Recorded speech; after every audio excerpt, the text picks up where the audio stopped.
তিতির, তুমি বললে না আরেকটা কি ঘটনা ঘটেছে? সেটা তো বললে না, কি হয়েছে? ঝিল এসেছে। ঝিল এসেছে মানে? ভোলে বাবা পার করেগা সিরিয়ালের আজকের মহাবিবাহ পর্বটি সম্পূর্ণ দেখতে চ্যানেলটিকে অবশ্যই লাইক এবং সাবস্ক্রাইব করুন।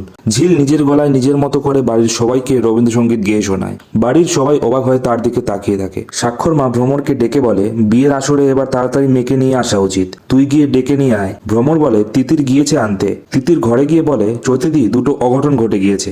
চৈতি বলে, কি অঘটন ঘটেছে? আমি তো কিছু জানি না। তিতির বলে, কাকিমার হাত থেকে বরণডালা পড়ে গিয়েছে প্রদীপ সহ, আর দ্বিতীয় ঝিল এসেছে। চৈতি বলে, ঝিল এসেছে মানে? ওর তো বেঙ্গালোরে চলে যাওয়ার কথা ছিল। তিতির বলে, হ্যাঁ, কিন্তু দাদাভাই ঝিলকে ইনভাইট করেছে আর ওর সব বন্ধুদেরও আসতে বলেছে। ঝিল বেনারসি পরে একদম নতুন বউয়ের মতো সেজে এসেছে আর গা ভর্তি সোনার হার। স্বাক্ষর মা ঝিলকে বলে, তুই এসেছিস ভালোই করেছিস, বিয়েটা দেখে যাস। সাক্ষ্য বলে, ওকে তো আজ আমার বিয়ের আসরে থাকতেই হবে, আর ওর সব বন্ধুদেরও।